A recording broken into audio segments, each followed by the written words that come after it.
అంటే more than respect అది ఏమైందంటే ఓన్ చేసుకోవడానికి ఆప్షన్ ఇచ్చింది మీకు. చాలా బ్రో. ఏం ఓన్ చేసుకున్నా ఎంత కరెక్ట్గా చెప్పారు నిజంగా. అంతకుముందు భయపెట్టేశారు నాకు అంతకుముందు కూడా టెలివిజన్ ఆపర్చునిటీస్ నాకు వచ్చాయి దేవుడి దయ చెప్తున్నా కదా.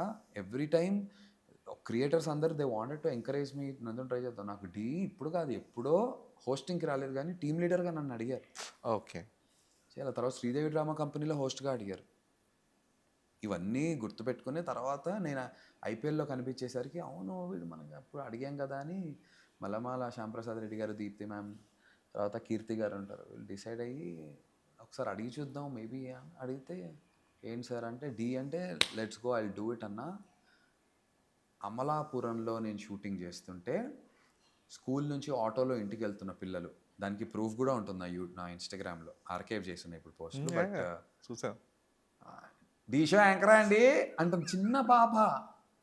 నేను ఎక్కడ హైదరాబాద్లో ఎక్కడో తెలిసినారు, అమలాపురంలో 3వ తరగతి పోనీ పెద్ద అమ్మాయి ఐ మీన్ ఇప్పుడు మన బాయ్స్ లాగా వీళ్ళు ఈ బ్యాచ్ లాగా కొంచెం తెలిసి అంటే చూస్తారు అనుకో. 3rd క్లాస్ పిల్లకి నేను తెలియటం ఏంటో, నన్ను రికగ్నైజ్, ఆటో వెళ్ళిపోతుంటే రికగ్నైజ్ చేయటం.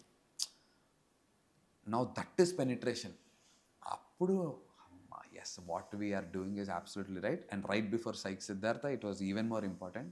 బికాజ్ ఈ ప్రమోషన్స్ కోసం నేను ఎక్కడికి వెళ్తున్నా వేల సంఖ్యలో జనాలు ఊరికే అరే ఢీ షో యాంకర్ వచ్చాడట్రా, ఆడొచ్చాడ్రా, ఢీ యాంకర్ వచ్చాడ్రా అనేది నన్ను ఓన్ చేసేసుకుంటున్నారు. ట్రూ.